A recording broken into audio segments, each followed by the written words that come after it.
Actually, yeah, you kind of strike me as a wrestler. As a wrestling fan. Oh yeah! Let me tell you about No Man's Sky, brother.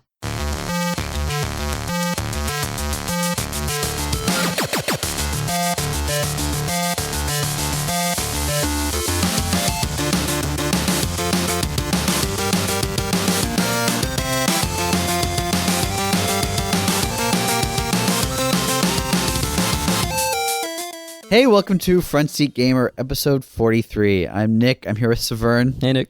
And Blake. Hey. How's it going, guys? Good. Meh. Okay. Meh? Well, Man. How you doing, Nick? why meh? Let's not get into it.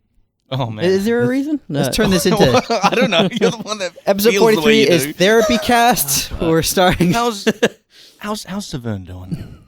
How you doing? All right, man. I was trying to think of games I've been playing. What have we been playing? Not too much, actually. I've really just been reading up about not reading up, just looking into No Man's Sky and a bit of Why? Titanfall too. Just entertainment Just for fun. value? Yeah, well, I knew Blake had something, and I thought I'd look into it as well. Right. Mhm. So, because Blake is definitely going to want to talk about it this week.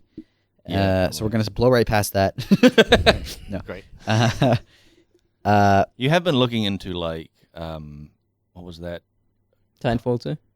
Oh, have you? I don't know. Titanfall No, what was 2. that that 3D stuff? that Oh, you showed me? Substance Painter. Yeah, but also that other one by Oh, what are they holy called? shit, dude! Yeah, Quinzel or Quinzel. something. Yeah. Holy crap. That stuff's amazing. Yeah. It's a Swedish company, and they're the makers of Indu and Didu, and those were sort of like Substance Painter packages, but Yeah. they worked inside of Photoshop. Oh, did they? I didn't know that. Yeah. Well, Didu did. Yeah. Really cool programs, but then the guys ended up just doing like, I guess they got really into photogrammetry and started like Yeah. traveling places and capturing rocks and That's cool. like driftwood and all that kind of Yeah. stuff. before we get bogged down into technical stuff, Oh, let's yeah. talk about what we've been playing. Oh, okay. Well, Like- I'll be All right. Saveun. no. I We're don't- ignoring you, Blake. Well, What are you okay. So I've been playing No Man's Sky. Moving on. Do you want to? Do you want to go to Blake last? Cause Yeah. I All think, right, sure. I feel like Because it's gonna eat up so much time. Yeah. Yeah, What all have right. you been up to? I've been playing a bit of Clash Royale, of course. Hearthstone's newest adventure mode. We're now the third week has just come out. There's only 1 week remaining. So far, it's still great. The second week was probably the weakest of the 3 so far. is everything in there that they promised? I mean, all they really promised was cards, and So yes, they delivered on that. So yeah, I mean, they revealed the cards a week before it came out. So, yep. It's been fun though. Like they've got cool mechanics. I think this week was probably the simplest fight in terms of mechanics. There was a fight that was just like you have 10 mana crystals, which from the start of the game, That sounds cool. which is what you usually get by turn 10, Mm. and you can't get more than 10. So it was just build a high curve deck, and your opponent has a high curve deck. Like all the cards cost 10, or whatever. I mean, they don't cost 10. But you're not limited by like the low mana curve Yep. that you normally start with. What would a Murloc deck like be with just 10 crystals right from the start? You'd empty your hand, and then you'd go, "Oh, I should put some card draw in this." I guess I lose. I think I beat it all with like a sort of control warrior archetype I had sitting around. Yeah. In fact, I think I've done all 3 weeks with the same deck. Oh wow. So it sort of shows that the mechanics don't force you to really get creative with the deck building, although you can. And then, in fact, for heroic, I think you do have to get deck creative. But for like the standard one, you can just pretty much use, as long as the deck is fine, you'll probably find a way to beat it. You may have to change the way you play the deck. Okay. Yeah. That's cool. It's been fun though. I'm looking forward to the last week. Are you gonna integrate any of the new cards into your? Because you get new cards through the wings. I don't play constructed that much. So the cards, I I probably will if and when I play Constructed. Mm-hmm. In fact, I did incorporate one of the cards in my warrior deck. There's a card that basically puts a 1/1 taunt creature onto the battlefield for every taunt is like. If you know, I'm not going to explain taunt. If you don't know Hearthstone, none of this conversation is valuable. It just means there's a card that you have to attack. Yeah. Okay. Yeah. Good description. It puts a 1/1 taunt creature for every creature your opponent controls. So, the last fight of this week is a dude who can't take damage, but he keeps summoning 1/1 imps that, when they die, he loses 2 life and they get resummoned. And so he had, I got to a point in the game where he had, I think, 6 or 7 of them down. And so I played my taunt card so he couldn't attack me because he had 12 life left and he had 6 imps on the board. Yeah. And there were 6 taunt creatures. And so we just passed the turn. I'm like, okay, I guess I win. So that was kind of cool. It's cool that some of the cards that they're giving you are exceptional for beating the encounters. But yeah, so it's been fun. Clash Royale, still, I mean, I'm enjoying it. I'm not running up the ladder. Well, you've reached as far as you can, haven't you? Like without buying anything. Pretty much, yeah. I mean, how much? I can't remember if you mentioned this on the previous podcast, but how much did you theorize that you would have to spend to really? Oh yeah, probably $1,000 or so. At least. But I'm not gonna do that. I haven't spent any money on it. And I'm probably not gonna, because like I said, it's no point. Yeah, I'd have to spend a huge amount to really see any progress. Yeah. 1,000. That is actually kind of crazy that a free to play game like that would reach a point where it's like, I'll just spend $1,000. What's get going. Weird about it is it feels backwards to me as well. So like, in a typical free to play game, I think what you would expect is you play for free for a while. And you see an avenue for accelerating your progress through money, and then the more money you put in, the more you progress. But what happens in this game is you play for free for a while, and you see fast progress, and then you go, "Oh, I can put some money in," but for every dollar I put in, I see less progress. So it seems backwards to me. Yeah, Do you think that they can kind of get away with that sort of thing just because the game is so fun right from the start? Maybe. I think so. There's Cam at work plays Clash Royale. Mm-hmm. He's pretty hardcore into it, and he puts money in. He hasn't put tons in. Oh, really? But he's probably, I would guess, probably spent 50, maybe a little more, on it, and hasn't seen huge gains from it. But he's I think that's part of what they're banking on is you put in money to see how much you'll get. Right. And then you go either you go, awesome, I've seen some progress and I've got tons of money to burn. Let's do this thing. Mm-hmm. Or you go, oh, meh. But they've already got your money. Yeah. So, that is real weird. Yeah. That is so weird. It's a bit weird. So, yeah. But I mean, it's a super popular game that has its own tournaments, so... Yep. Tournaments mode's still broken, though. Not just within the game. They have world championships. Yes, yeah. I considered, seeking them out and maybe trying some. You should. Well, so, they've got this thing, local ranking, where you can see... and it's really not clear what they mean by local, because there's, What's local? There's a lot of, New Zealand clan names... in some of the people on the local ladder, but there's also Japan and China and Indonesia and it must just be it's Pacific. It might just either that or those are just Chinese speaking players living in New Zealand. It's really not clear, so I don't know how big local is, but I'm in the top 100 in New Zealand on local at least. Pretty consistently. Yeah. So I could probably do decently in a tournament if there was one. You should see if just somewhere in Auckland holds weird little tournaments every once in a while. Yeah, but then I'd have to find it and go to win a bit of cash in the weekend. There are internet cafes that hold StarCraft tournaments. That's true. I'm curious what a hardcore Clash Royale tournament looks like. Is it a bunch of 13-year-olds? Is it a bunch of 30-year-olds? I don't know. What is there? I don't know. It's got quite a wide audience. I'll be interested to find out. Anyway. This So- podcast will sponsor you. we'll Get you a we'll- microphone. There's a $100 buy-in fee. It was still gonna. This podcast will not be sponsoring you. So yeah, that's basically it. Let's talk about No Man's Sky. Okay. And after that, maybe we'll have some time talking about Atlas of Worlds. That's Atlas of Worlds for people who yeah. didn't hear me mumbling. Atlas of Worlds. Okay, so yeah, I've been playing No Man's Sky. It came out like 2 weeks ago or something, I think. A little more than that, yeah. Yeah. And I'm still. You talked about it. You played it for a few hours. Yeah, as that's of last right. podcast. I played it a few hours. And like, I'm still enjoying it, but I can totally understand why. I can understand why a lot of people were really disappointed with it. Yeah. Because the thing is, like, it's a it's a very like niche game, but it was like sold to like a mass It audience. was marketed very broadly. Yeah. It was kind of presented as if it's like it's got something for everyone, Right. And it's incredibly deep, and it's like got all these systems like trading and stuff and exploring and all that. When really, it really is just an exploration and treasure hunting game. And it's weird because I mean, the lead designer, I don't remember his name. Sean Murray. Sure, yes, he was like on talk shows. Yeah.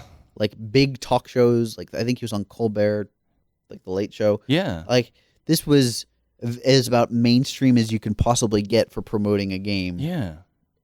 Short of like bus ads. Maybe there's bus ads. I don't know. So We were. But yeah, that kind of thing is like real weird because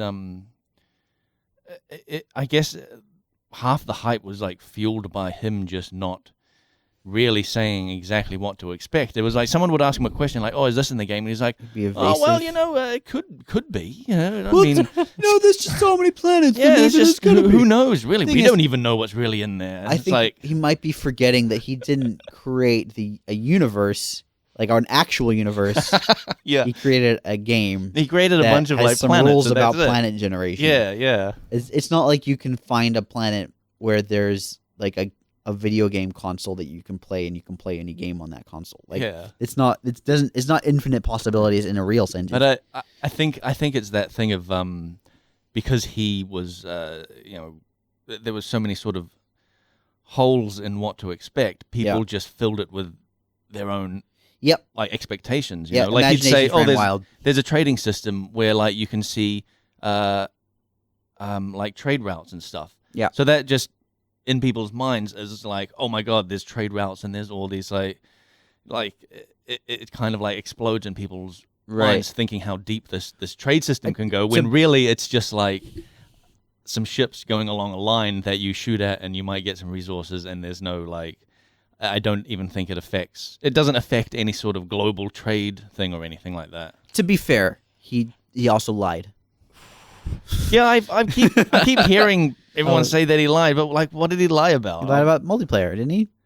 I think he was vague. Maybe he was intentionally vague about multiplayer. He said, and I mean, I think. Oh no, pretty sure actually no. Yeah, okay. You linked He me the did video kind of- where he said stuff like, "Oh, you can't see what you look like, but someone else can Yeah, find that's- you and see what you look like." That's true. Yeah. But that you can't, right? So I mean, he's yeah. but I he mean, also said it was going to be like Dark Souls and Journey. It's not like those either.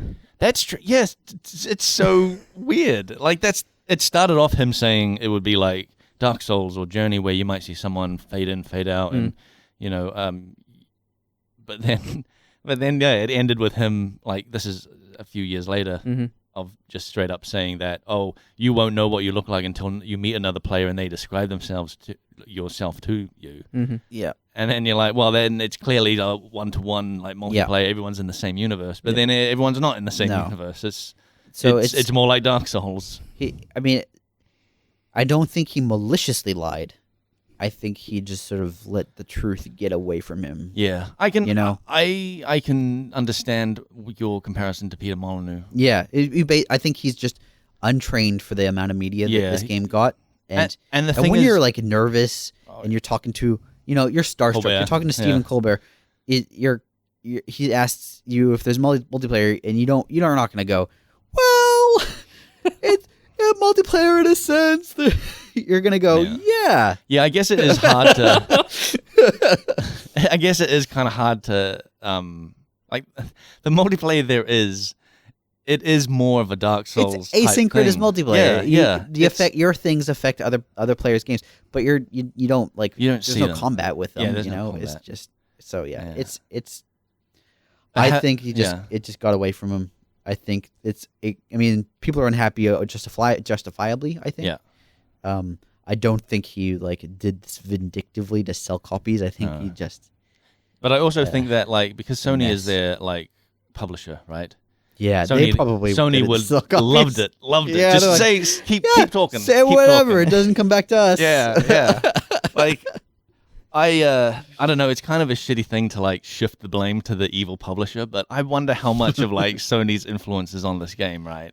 Because they were an indie studio and they we were weren't gonna get sponsored by Sony at all. Right? I don't know. Maybe Sony didn't really know what was going on either. Yeah. I don't know. So, but okay, let's talk about. Okay, I have a question for you. Yeah. Have you reached the center of the galaxy? No. So I'm going in the opposite direction. Right. Going to the edge. Do you know what's at the center of the galaxy? No. I've seen there's YouTube clips and stuff talking about what but I don't. You've been avoiding it. Yeah, I've been avoiding it. So don't. Wait, haven't people said that there are going to be cooler monsters as you go towards the center? Yeah, that's what I've heard. Okay. I want shittier stuff. Oh, okay. That would explain that. No, Strawberry this is running around. earthworm. That's crazy.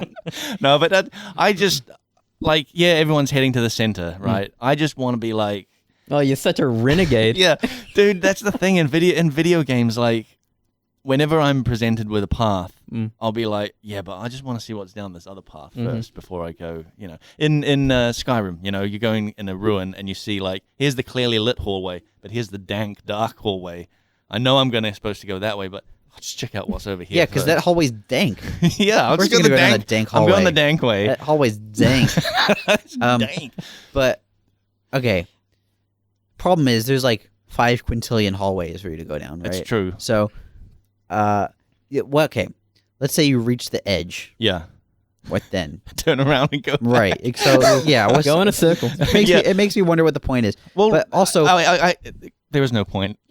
I've heard what's in the middle, Okay. and I worry for your sanity. Yeah. Okay. It's fine. Don't Okay. don't say anything. I wanna want know to. anything. I want to say something because I think it's important for the broader context of the game. No, don't. But don't say I won't anything. say it. But I think I'll the get there people- eventually, and I'll either be fascinated or disappointed or not care. So. I think I know what the answer will be. Okay. I think people who are curious about this game, I think it's probably important if you're looking for a goal-oriented game and the goal of this game is to go to the middle. I think it's important that you look up what's in the middle before you consider buying this game. Sure. Mhm. It's a big sun. Huge sun. It's just really bright. It's big ones. Yeah, Really- that's yeah, it. that's Really And everyone's bright. just parked up. You get sunburned, and then the credits roll. It's just you just land on a planet of money, and just- Sean Murray is just there. Yep. And It's- you're I'm sitting on- to my planet. This is my money planet. my money planet. You helped make this. Multiplayer. Multiplayer's in the Yeah, center. multiplayer's in the Here's your multiplayer. All right. So I was one of those guys who sort of had their imagination run wild Yep. with the game. And Yep. it was cool. When it did come out, I could bounce questions off you. Yeah. So I'm disappointed because solar systems don't even work like regular solar systems. Yeah. Wait, are there orbits? So this is what I was trying to figure out because the planets. It feels like a yes or no question, honestly. I'm gonna say no, Okay, so that's dumb. Boo. But move on. but the oh, sun, man. you land on a planet and the sun, there are day and night cycles on the sun. Mm-hmm. So there's some sort of rotation. But what I think it is, I think it's They're just spinning in place. no. I don't think that the planets don't spin. I'm pretty sure. What? No, they don't because the moons are There's always there's no rotation? when you land on a planet Mm. and you see a moon of that planet. That moon is always in the same location, Oh, right? man. Not Okay. I mean, There could be depending on where geolocked you are, moons, though. it That's- doesn't yeah, true. you can unlike on Earth, you can stand in one spot on Earth and you will see the moon move across. Sure. You stand on one spot on a planet on No Man's Sky, the moon will just stay where it is. Right. If Sure, you but move, then but- it's slightly So there's changed. there are geostationary orbits. Satellites get in geostationary orbits so they can monitor one spot on Yeah, that's how sure. communication satellites work. So that's fine. The question is that the case for all moons? That- Do the like, planets that's- rotate around the Well, stars? only the 20 or 100 so planets you've been on. Yeah, Blake. that's yeah. Well, there could be. Who knows what's in this game? Out of the 50 billion trillion planets, there's probably one out there that that's has so an easy to orbit. But the thing is, like, I only have recently noticed this in like the last day, like, because I was just landing on planet, spending a few hours there, and then moving on. I wasn't on a planet long enough to be like, hey, that moon is still in the same place. It should have moved. Because what I actually did, I went back to a planet to find a this portal thing, and I ended up like using the position of these two moons in the sky to like figure out where guide navigate yourself. myself. Yeah. Which was kind of cool. But the thing using them as landmarks. I was using them as fixed landmarks at the sky. But the thing is, like, the sun, like, there is like a day and night cycle. So I wonder, like, is the sun rotating around the planets? Like, or I mean, do you actually see where the position of the sun? Yeah, you do. So I don't know. I don't know. It's something I've only thought about in the last day, and I really want to like. It could also be investigate that planets don't rotate until you're on them. Maybe, for example, and moons are just geostationary locked to that like rotation. Yeah. So this sounds like a bummer to me because there's a thing out there called Space Engine. I think I made you download it. Yeah. Which is like also procedurally generated space exploration simulator, I suppose you could say. I mean, but there's less interaction, right? You can't go when you go down to a planet's surface, you don't like walk around and pull plants out of the ground and take photos or whatever. It's like just like all you're doing is flying through this universe with generated stars and planets. But you know what? It's all physically realistic. Yeah. The planets orbit the and stars. and the moons orbit the planets. Yeah. There's rings on some of them. It's really, really, really cool. Well, dude, that's like Elite Dangerous, right? Mm-hmm. Elite Dangerous has correct solar systems. So you land on a planet and you see like, oh, there's the sun or this giant gas giant, whatever, is in a certain position, and you can log out, and 12 hours later come back and it's moved, right? Because it's cool. it's all running while in real time while you're offline, kind of thing. So I guess my point is, No Man's Sky costs what? 60, 80, whatever. Yeah, dude, that's part like so. And Space Engine is free. Like, if I want to just play look Space at Engine, cool planets, I'm just gonna download Space Engine because that thing's awesome. Yeah, but you don't see like giant hopping strawberries. Yeah, another point for Space Engine. I don't know where you're getting at. Like, you did see that video, yeah, right? Yeah. I saw it. Yeah, if you're wondering, Blake's talking about Facebook.com/FrontSeatCast. We posted videos. Blake's been posting. You gotta get some capture software, man. Yeah, I just use my phone. He's filming his screen, playing No Man's Sky. Yeah, it's entertaining on several levels. I'll probably post some more because I've started. This game, like, it's a treasure hunter, but it's also a tourist simulator. Because do you have a routine, like when you visit planets? You kind of just like slow down and do a kind of drive by. I on the actually surface? kind of do. I usually find like a tall mountain to land on, and then see if there's anything interesting nearby. Well, nothing on this mountain peak. Time to go. Imagine if you did that on Earth. Oh, it's all snowy. Yeah, I'm gonna bail. Yeah, that's yeah. So, okay, I don't want to get too. Okay, I'll answer your question first because I don't want to get too sidetracked with the stuff. solar systems are garbage. Yeah, the solar systems are weird. Yeah. But what I do kind of like about the solar systems is that the planets aren't far apart. Like the furthest planet I've sort of had to fly to has only been like 2 minutes away. Like compared to Elite Dangerous, which has more realistic distances. You warp to the center of a solar system, and it'll take 20 minutes to get to the furthest planet or something like that. Yeah, but it's a video game. Yeah, I know. That's the thing. It's a video game, but I like that things are a little closer, and I mean it's less realistic. It's more of a it's more of an artistic look. You look at all these planets, and you're like, yeah, these planets all look cool. Completely unrealistic orbits because they'd be just smashing each other to bits. Right. Yeah. I mean, that's fine. Like, I don't mind that they will sort of bend the rules of actual space physics for players' enjoyment. But I think that in a game that's sort of like explore space for stuff like orbits. I think orbits are important. Yeah, that I don't know for some that. That I it can't ruins just the I immersion, can't right? sit here and When- justify that as Yeah. being fine. Like the thing is, you it's a get bummer. taken out of the immersion. Yeah, It's no yeah. longer, oh, this is an awesome universe to Yeah. explore. It's more like, oh, this is a museum. Like, Yeah, this it is, kind of is. This is a museum in a way. of spheres, and I can land on the spheres. I mean, I feel like that's the tourist simulator, you know. Yeah. And why I say that is because I've started just taking screenshots of things like a tourist is taking photos. So I land on a planet, see an interesting thing, take a screenshot of it. Can I ask you, do you have a personal goal for this game?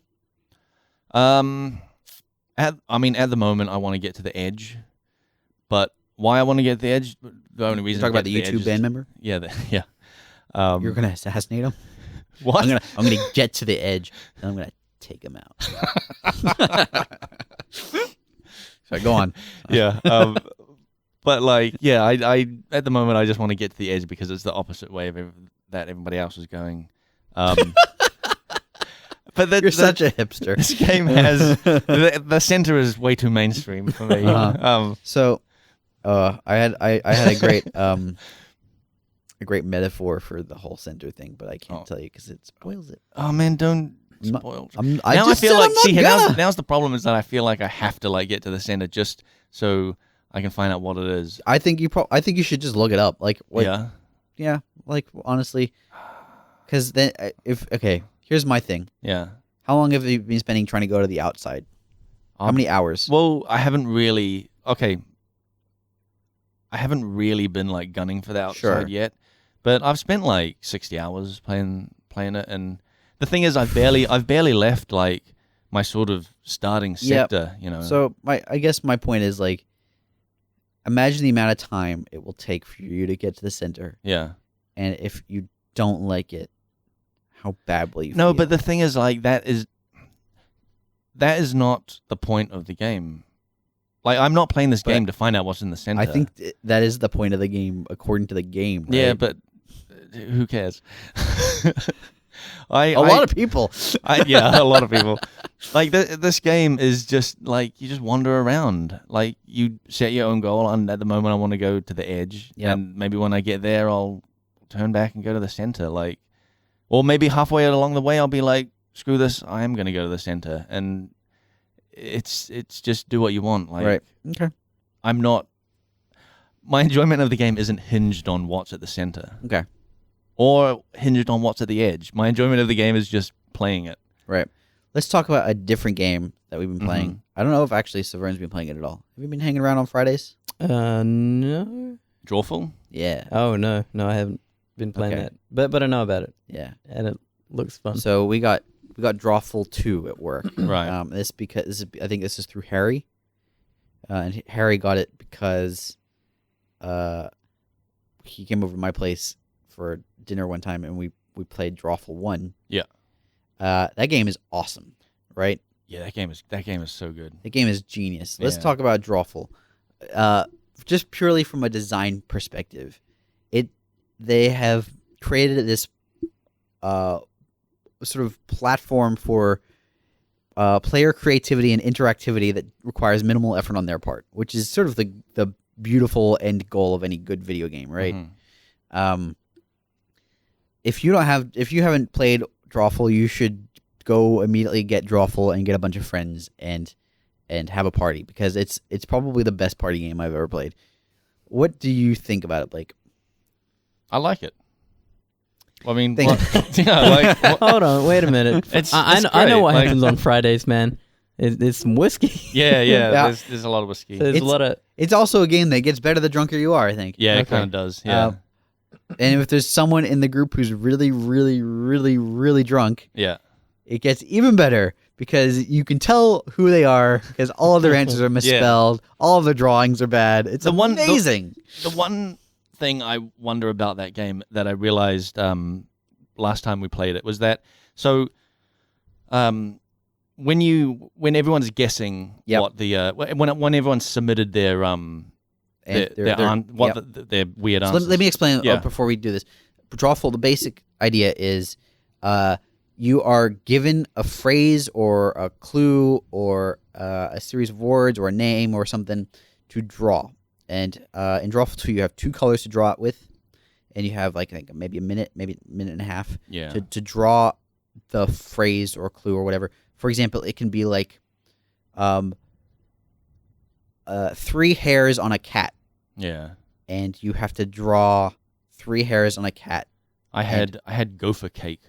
Gopher cake. Like this is one of the great. ones. That's perfect. It's just or like a broken window and a bored man or something like that. Or maybe it's just like, what was it? It was I had one that was life spiraling out of control. Oh man, that's tough. Like, how do you draw that? Yeah. So many of them. You look at it and go, how am I even going to draw this? Yeah. So I had one that said Saturday night in Iowa. Yeah. I don't know anything about Iowa. That's exactly that. So the part of what they are great at with this game is giving you things that are very hard to draw. And because it's hard to draw, it's open-ended when it comes time to answer. Oh, yeah. Because after everyone submitted their drawings, they one by one start going through the drawings. And it says it shows the drawing for everyone. And by the way, you draw it on your phone. Everyone just uses their phone. So they show the drawing, and then everyone uses their phone to input what they think the drawing is. So suddenly a picture of like 3 dudes standing around looking bored under a night sky appears, and you have to guess what that is, and you say, it's Frenzy Gamer. Frenzy Gamer.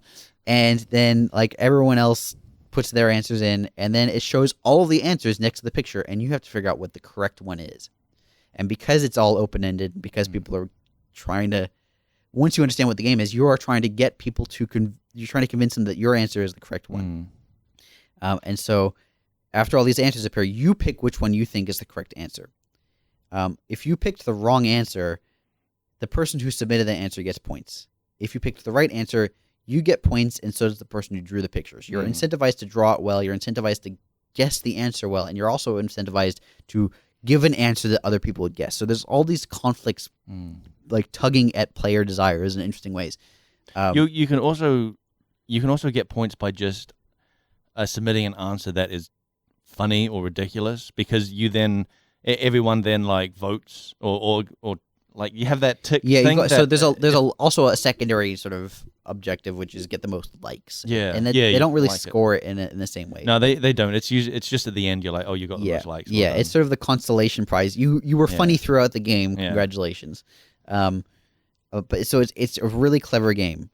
So that's the premise. Yeah. And what were you gonna say? I was gonna say, so I started to realize that because some of those phrases that you get are so just abstract and bizarre. Yeah. That even if when you do a really bad drawing.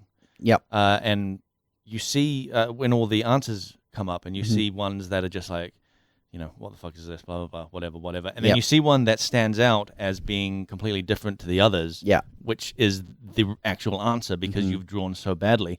So would it be considered cheating if you just like scribbled like nothing? Yeah. And then the answers, the right answer that stands out is the obvious, like, correct answer. So here's, let me answer your question with a story. Oh, here we go. We played this at my house when we were having like a little dinner party thing, and one of the people who came over decided midway through her drawing that she didn't like it, so she just scribbled it out. And you can't actually erase. That's part of the fun, is that you can't erase anything. I think you actually can, but I'm not going to tell you how. Anyway, oh shit! I think you can clear the drawing. Anyway, we close down the app. We'll say you can't erase, and so there was just basically a colored-in block, and obviously you don't know what the answer is. Yeah.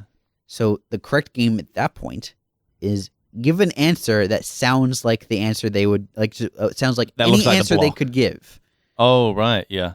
And so like, everyone's like, oh, everyone's thinking, oh well, I'll be able to guess the right answer because it's going to be the one that doesn't talk about the scribble. Right. But I'm going to put down one that's not the scribble. But then everybody does that, and so you have 5 completely distinct, completely random answers. So it just balances itself out. Yeah, it's beautiful. Because we definitely did have some times where like somebody tried to draw something, and nobody could guess it except like there was clearly this one answer that was obvious because it was like because it was unrelated to the drawing. Yeah, it was unrelated to the drawing basically. Yeah. Yeah. So, but when you actually go down that route, hardcore, it ends up. It still ends up late. Yeah. But then they do really, really clever things. For example, one of the things I gave myself the hilarious nickname because I think it's just a funny name, Chet Bagel. Nice. Chet is the first name, Bagel is the last name, and then I drew my picture because you also have to draw an avatar of yourself before you start the game. So I just drew a bagel, and then later on, while we were playing, the drawing that came up was very, very similar to my drawing of myself, and everyone was like, "Oh, that's funny." And then one of the answers was Chet Bagel, and no one picked it.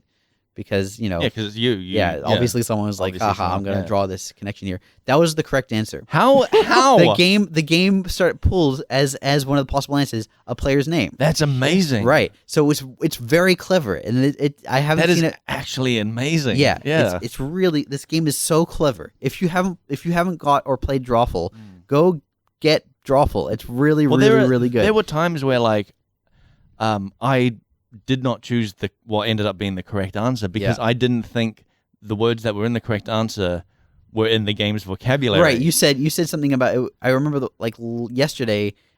It was something about a podcast. It was like Monkey Podcast or something. That. And I was like, podcast. That's not going to be in this game. and I pointed out that you're playing a game that requires that you have a cell phone and you'll be drawing on it. They know what a podcast is. Yes. Yeah. But I get tripped up constantly with that because I'm like, there's no way this is in its vocabulary. Yeah, they're very hip and cool, and they know what a podcast is, and they also have a very good sense of what's going to result in interesting interactions. You want to talk about No Man's Sky still? Like, okay, go ahead. There's more you want to talk about. Maybe it is just me justifying. Go for it. But I do want to because people say this is not a good game. Mm-hmm. Right? Oh, who would say that? People would say that this is not as good as Grand Theft Auto. Who are these people? Or people. Here's the thing. People say that there's not much to do, which is fair enough, because. Like in a traditional sense, there's not a lot to do, right? You're just kind of going on the planets and kind of doing the same thing. Yep. But I'm really enjoying it. I'm really enjoying this, and I think for you to understand why I'm enjoying it, I gotta talk about some other games. Okay, so Minecraft, right? Yep. All right. I haven't heard of it.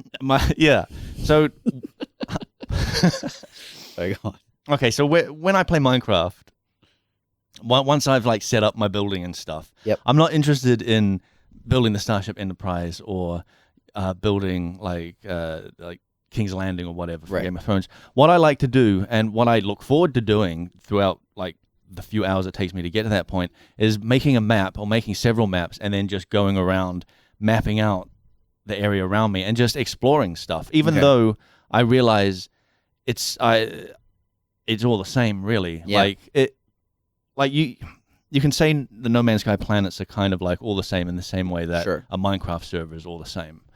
But I that just discovering these things is what I really like about it. So I understand where you're coming from. When I played Minecraft, I build my base, and then at some point I go, screw it, and I just start walking in a direction because I want to see biomes and I want to see.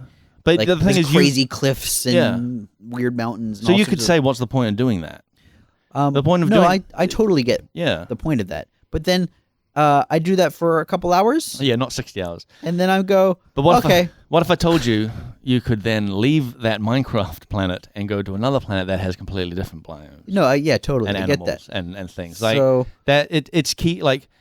I think what is keeping me hooked is just the possibility of what's on this next planet or what's on this other planet. Here's my counter argument. Yeah. There's a game called Starbound.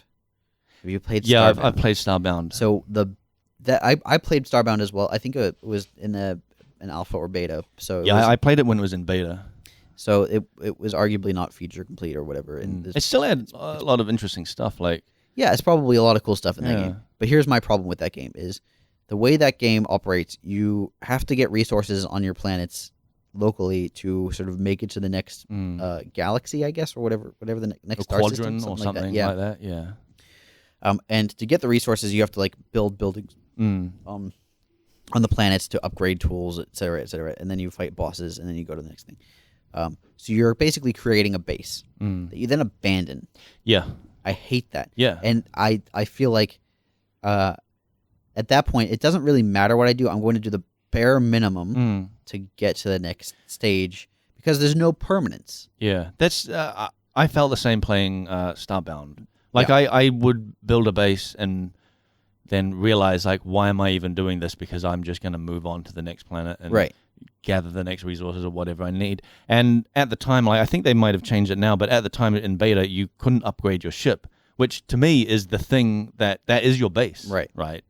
And I guess kind of like in No Man's Sky, your ship is basically your base. Right. But do you have a like besides the ship? Is there like a base in No Man's Sky? Are you creating? No, you're not. You're not building anything. Although they've like talked about base building coming. Right. But that doesn't yeah, like, along with multiplayer, but and landing on asteroids and. Can you not land on asteroids? No, you can't land on asteroids. But you can blow them up. You can blow them up, dude. He said you could land on asteroids. Dude, that was one of the things that I read this whole like this Reddit post of people saying like, here's all the things that Sean Murray lied about, and like they're talking about like landing on asteroids and like all this stuff, and it's like I didn't know that was even going to be in it, but apparently they're taking that from a quote where somebody asked him, "Can you land on asteroids?" and he said, "At this point, you can." So I guess they must have decided that it wasn't fun to land on asteroids. Or what he actually meant was, at this point, we're planning to let you. Yeah, maybe that's what he meant. Like, we probably won't put it in. Again, just not good at communicating what the game is.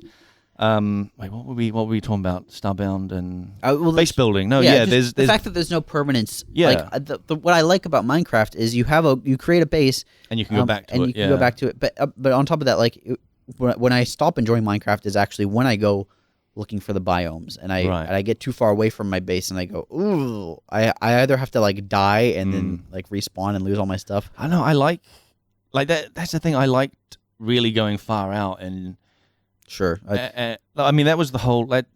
I guess because Minecraft, you make those maps, and you just you can make maps. I don't think I've ever made a map. Yeah, you can make maps, and what's really cool is that you can clone maps. This is what I did in the last Minecraft server I was on was run by some people from work. Yep. And they were building buildings, building giant towers, castles, stuff. I made like a couple of bases and pretty basic. Yep. But what my one real like achievement in that game was I made this altar kind of thing, this big like monolith thing, and because you can clone maps, I cloned like the 4 maps that I'd done, and I'd put them on there so they made one big map. But the thing is that because they're cloned, I have like the original copy of them. Yep. So if I go out and explore stuff, it will automatically show up what I've explored on the cloned map. So as I'm out there exploring, it's showing up on this like monolith that I've made. I was really, really happy with that. Like I'd go out for like days and just like go all over the place. Right. I was mapping like coastlines and then come back and look at my map and be like, yeah, look at that. That was way more filled in than last time. I know how Google feels. Yeah, I know how Google feels. Oh, man. You were a Street View car. Street View car drivers. Man, what a life. What a great life. But, I mean, that's the thing. Like, you laugh, but, like, I get so much joy out of that. Imagine if you did something that mattered. Yeah, that's Ouch. Dude, you had points, man. I'm going through them. And, so, like, that's what I enjoy. And another example is in Ark. Like, the most fun I had in Ark was you get a map in Ark that's not filled out. Like, all I'm hearing is you like to make maps. Yeah. Maybe. I do like maps. I do really like maps. I mean, that's your job, right? Yeah, I know. Oh, shit. Oh my God, that's true. Holy crap. How did you not realize that? I didn't realize that. I immediately saw the connection. I'm like, whoa. You're making the tiles. Holy crap, you just blew my mind. I did not realize that. You're living the dream, man. Wow, I am living the dream. But yeah, in Ark, right, like, one of my most like strong memories of that was like going to this mountaintop and just looking out and seeing like rivers and the forest and stuff, Sure. and being like, I can't wait to explore all this and like fill out this map that I've got. Yeah. And then the game became a little more mundane once I'd Once you'd done known it. everywhere, and Yeah. once if I saw a screenshot of it, I could tell you where that was, and it became like less exciting then. I mean, it's still I think- fun game, but like less adventure If and discovery. if we were to draw a similar, like World of Warcraft. Let's talk about World of Warcraft for a second. The joy of leveling is not just growing your character. It's that you're completing tasks. It's really task driven exploration, right? Yeah. You do quests, and the quests push you to different areas in this little location. Yep. And at some point, they're like, "Now I need you to go over here." But what they're actually saying is, there's nowhere else to explore here. You can explore Now, again but there's a whole Yeah. other area for you to start exploring.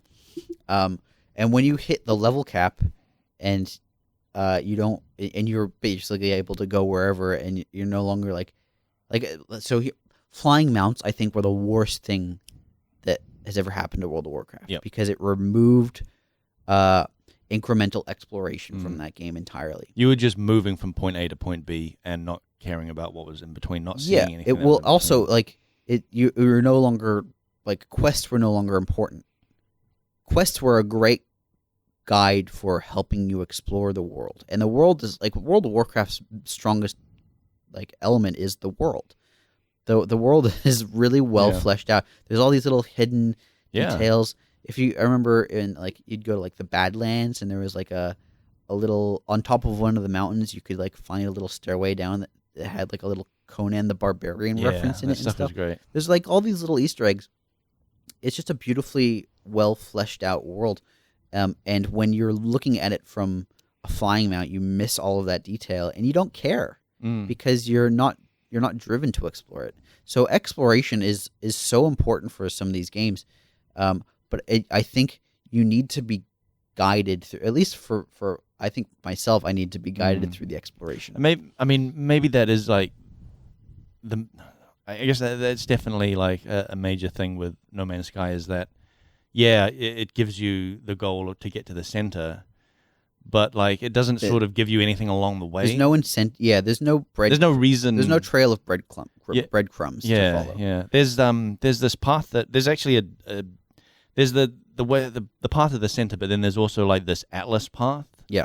That I have been following because it's not a direct thing to the center. It's more sort of a meandering kind of thing. So I've just been following that, and it's been pretty good. It's interesting. Even thinking back to my first World of Warcraft experiences, I started playing an undead character, and so you start off in Tirisful Glades, and I remember the next place they sent you was the Sepulcher, whatever it's in Silverpine Forest. Yeah, it's an adjacent zone. Yeah. I had basically finished all of the quests in Tirisful Glades, and they send you to the next zone, and I kept going back to Tirisful because that was my home base. Oh right. In the same way that in Minecraft, I build a house, and then if I explore, I start missing the home base. Yep. I was missing Tirisful, and it took me quite a while to get to the point where I was oh, okay, I'm competent enough that I can, Undercity's now my home. Tirisful, whatever. But I remember, I think I was hearthed in Tirisful for depressing Actually, long I think time. I was kind of the same on Alliance because you start off in Gold. Goldshire. Or no, what is it? The Abbey or something. It makes me wonder if there's. I think handling player transitions, in terms of moving where they are comfortable, is such a. I don't know how much has been done to look at how that can be smoothed out, because even World of Warcraft, that's a rough transition. So it just that's just something I was thinking about just then. Kind of sidetracked you there. No, it's cool. Did you have more you wanted to say? Because we've got some questions as well.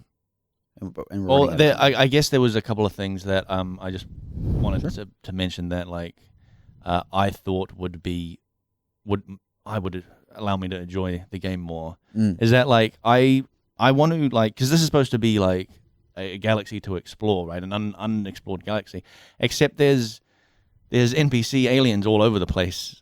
Basically they've set up shop on every single planet, and there's a space station in every single solar system, which kind of bums me out. I want to feel the loneliness, I want that feeling that ridiculous story I was telling about Elite Dangerous flying out to some nebula and just seeing no humans or NPCs along the way, and then finally getting to this hub and seeing another spaceship and being like, oh my god, this is like I'm back to civilization. Yeah. Like that was a really cool like trip, But in No Man's Sky, you're just like, yeah, I'll fly to the next solar system. I know what's going to be there. There'll be a space station. There'll be a bunch of planets, of course, but you kind of know what to expect. And I want to feel like I'm really discovering stuff, for the very first time. Like I want to go to a planet and there's no buildings on there. There's nothing. It's just rocks and creatures. And I guess for a lot of people that means there's less to do. But for me, that is more interesting than, landing on a planet and seeing points of interest, which are just buildings with people in, at least like 2 minutes away from me, like they've made sure that you are only 2 minutes away from some sort of interaction with something, but I kind of would like to not have that. You would prefer the feel of being on the edge of the frontier. Yeah, that's what I want. You want to be the first person to set foot on this location. Yeah, that's exactly it. In uncharted territory, but everything's been charted despite the fact that the whole premise of the game is discovering things. Everything is uncharted by the players, but everything is charted by these alien dudes out of here. Yeah. Which makes it more feel like you as a human being have been teleported to this like alien. It's like you're doing galaxy. archaeology rather than exploration. Yeah, you're more like the first human to encounter these aliens than anything else. And then, there's an interest in the fact, like, there's something interesting about finding old relics of a previous visitor, but when that's everywhere, when they're just all over the place, which is like they definitely do have things that are much rarer to find. Like there are these portal ruins. Yep. That nobody knows how to activate yet, and maybe they're not even like active in the game yet. But those things, like, they don't show up on your scans, so you have to eyeball them. And I want more stuff like that. Like I want them to, like, because I was saying earlier that this is a treasure hunting game, I want them to add more stuff like that to find, so you really feel like you're the first person to ever see this thing. And yeah, it's weird for a treasure hunting game to hold your hand and go, here's where the treasure is. Yeah. Come find the treasure. Here's all the planet. Here's all the treasure. No, you want to like dig. You want to be putting together the clues yourself and figure it out yourself. And I guess I could download mods that Do they have mods? Yeah, I've already installed a few. Wow, that was quick. Yeah, I actually installed a mod that multiplayer. Yeah, it's a multiplayer mod. I installed this mod that removes the random sentinel drones because, like, again, I want to feel the loneliness because you go to a planet and there's no like there's no like creature life on it, but there's intelligent aliens in these buildings, and but it might be somewhere where there's nothing around, and you're like, wow, this is like I can feel the loneliness here, and then you see. This little like drone guy go by, and you're like, God damn it! It's good drone noise, by the way. Yeah, great drone noise. Yeah. All right, let's move on because we're running out of time. But it's a good game. Good game. 3 out of 10. I don't know. That it's the kind of game where like I would enjoy standing over someone's shoulder watching them play for 5 minutes, and then I go, yep. I'll say that's all I need. My final thoughts. I'll say that like if you really like just pure exploration in like a Minecraft or any other sort of survival type game, it might be worth getting, but it is quite expensive at the same time. So also kind of be prepared for what you're getting. I'm gonna say if you enjoy goal-driven exploration, Ghoul What's at the Middle. Yeah. I'm gonna do that. Yeah. Well, yeah. I wanna see. All right. We have time for one question. We're actually running out of time real bad. Let's do this one because we don't really have. We've talked about this a little bit, but I kept interrupting you or distracting you. Okay. We didn't talk about it that much. This is from SB Revolution 5.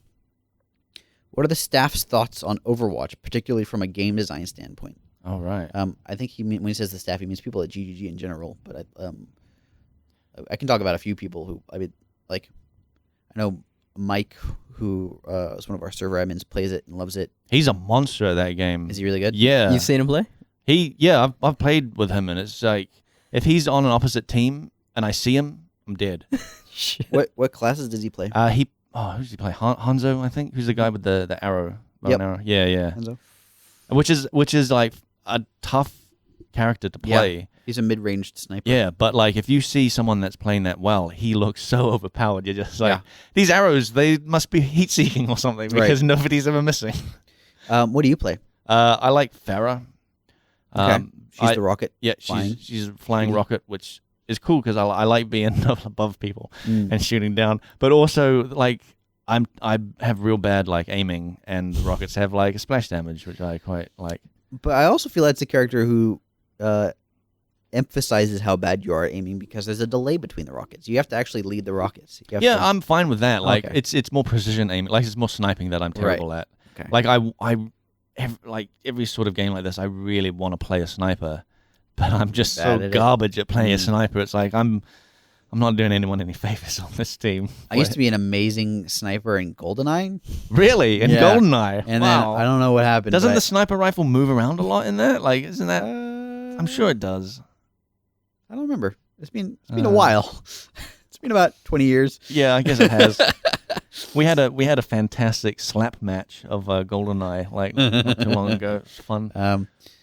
I've been playing it a little bit as well. I played a bit of Farah. I don't often play DPS characters, right?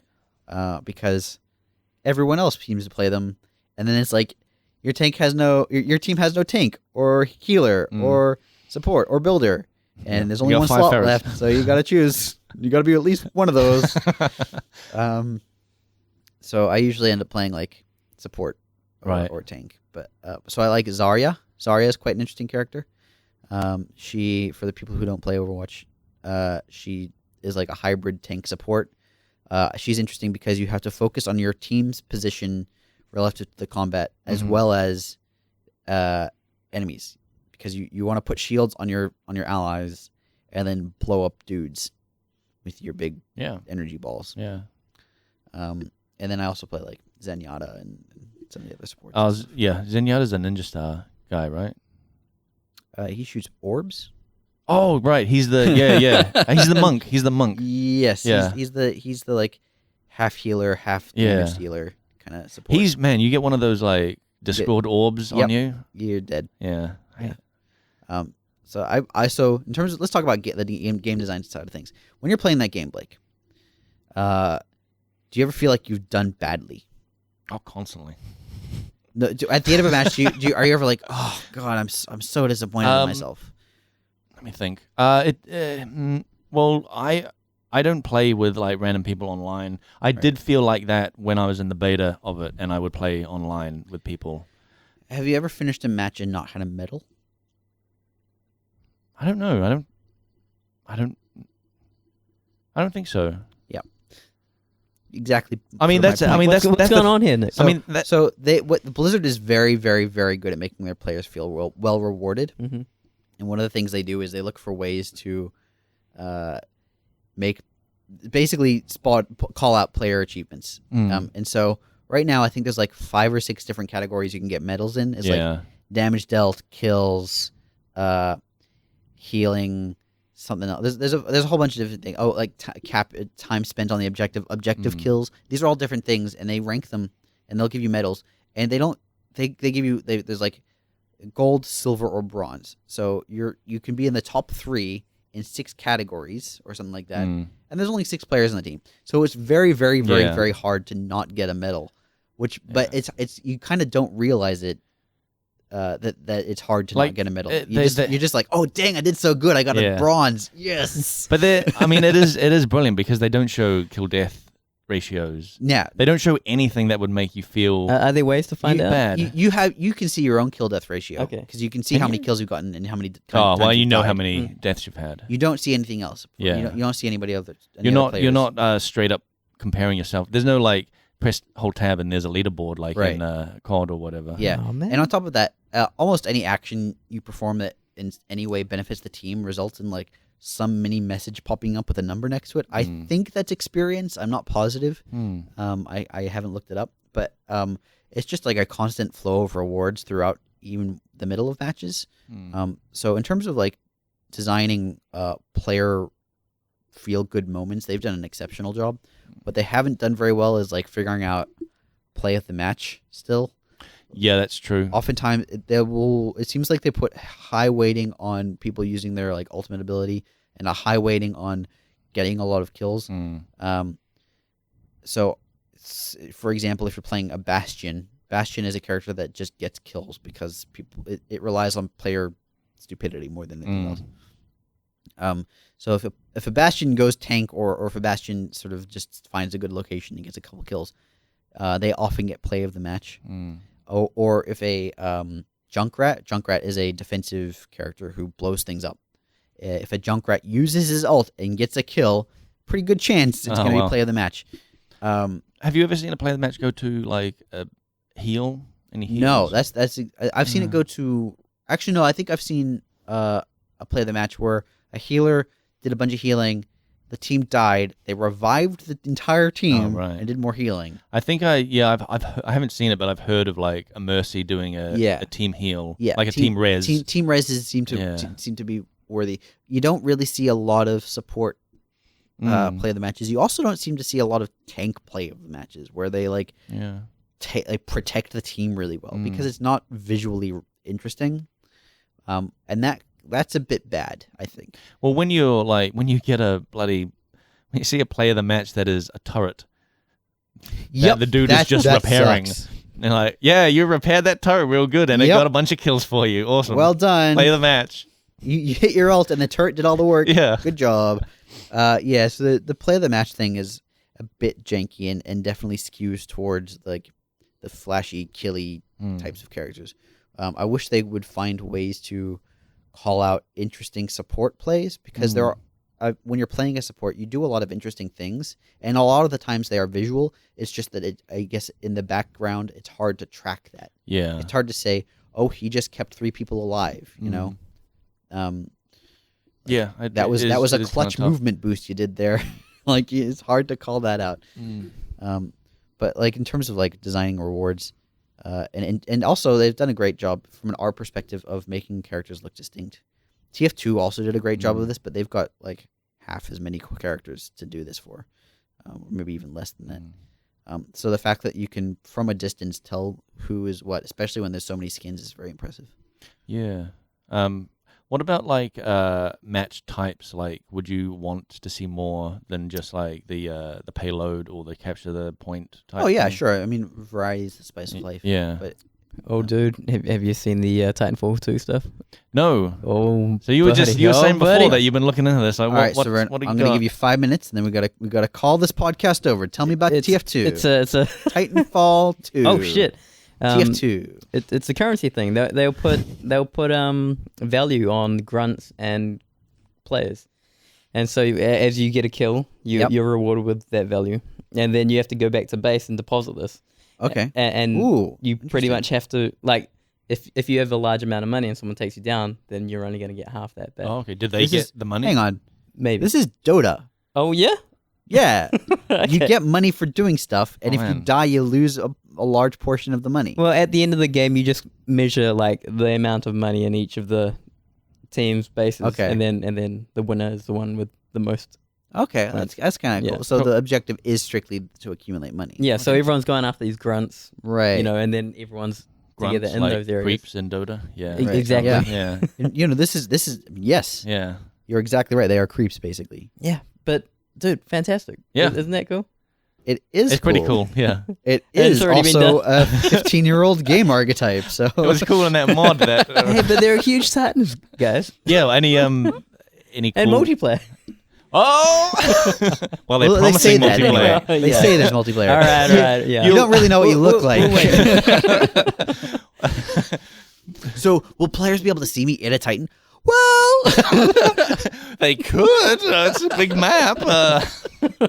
Yes, they will be able to see you in a Titan. Dude, before we close this out, there is one thing I want to mention about my No Man's Sky time. Go on. And so you know how you can like name planets, right? Oh yes. Yeah. So I was going around naming some planets and stuff, and I was naming them things that like made sense to me from what was on that planet. And I'd gone through the system with like a bunch of like crappy planets. So I named one like Ash World and Emptiness and Darkness and stuff like that. Jeez. And so emo. Yeah, I know. That's what I was thinking. I was like, man, these are some emo names. But they, I remember what was on those planets because of those names. And I logged out and in the space station, and then like the next day came back, and I was like, oh, I've got like a couple more planets to explore in this system that I hadn't. Because you only get to name them when you like land on them. Yeah. So there was these ones I hadn't landed on yet. So I flew out of the space station and pointed my ship towards one of the planets that I hadn't explored, and saw that it had already been named. And I was like, whoa, what the hell? And it was like named by Havana something or other. And I was like, coffee. Yeah. And I was like, what the hell? And the name of the planet was my Steam name is Alucard. And the name of the planet was Edgy Names by Alucard. So they had gone through my system, seen these like emo as like names. Sick burn, bro. Yeah. And made sure to let you know naming a planet in the same system. And dude, that was great. Like what this game needs is like more things like that. Like what if you could just land on a planet and you find like an altar that a player has left there that has like something 4 maps on it, and there's but 4 maps, 4 copies of a map, and you keep seeing them filled up more and more. Oh, that would be amazing. You laugh, but I think that would be fun. Yeah. No, but like something like in Dark Souls, how you have the player messages. If you found like something that a player could construct and just put down, and then you click on it and there's a note, like that would be cool, I think. And it would have like no, you can't. And there would be like the date of like when they were there. So you could land on a planet and be like, oh my God, it was like 6 years ago that this guy was on this planet. Yeah, that would be cool. Yeah. Oh well. Yep, that would be cool. Well, you can't do that. So if you want to tell us what other features don't exist in No Man's Sky, email them to frontseatquestions@gmail.com. You can tweet those features to @frontseatcast. Facebook.com/frontseatcast if you want to post, Blake, these are the features that aren't in No Man's Sky. Or go to our WordPress site, frontseatgamer.wordpress.com, and tell us some stuff. Nick is not going to be here on the next episode. Oh, right. I'm going to the US for almost, I think 4 weeks, something like that. Okay. So I'm not going to be here for about a month. 2 episodes then, probably. Yep. Yeah. So what we're going to try and do is replace Nick permanently. Replace Nick with 2 other people. Because the space he takes up requires 2 people. I'm very wide. Yeah. It's a big front seat, that you fill. It's one of those trucks that doesn't have a middle. Doesn't have a gear stick. It's just one huge long seat. Yeah. Well, I mean that's what our logo is. Oh, is it really? The truck seat. Well, it's not a truck seat. It's a couch. But I mean, it's one long couch. Sure. I mean that's a couch. It's just a couch. Anyway, they need 2 people to fill the shoes of one man. Yeah. So we don't know who we've asked around, and like we've got some ideas. Yeah, we've got some ideas, but it'll be a surprise, and also a complete mess probably. Yep, most likely. Yeah, those might actually be episodes I listen to. Wow, cool. I'll make sure to keep you in the intro and outro then from previous absolutely not. episodes, and I won't listen to them. All right, that's it. I'll see you in a while. Who knows when? And they'll see you in a couple weeks. Well, goodbye. Nope.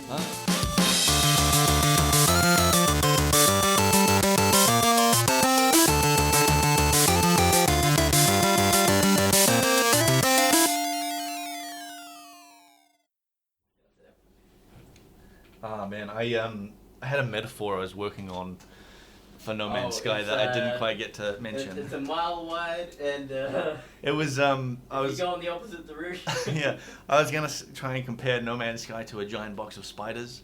Oh, okay. Yeah, and how the average player would look at this box of spiders and be like, it's just a big box of spiders. All the spiders are the same. They got 8 legs. Some are big, some are small, whatever.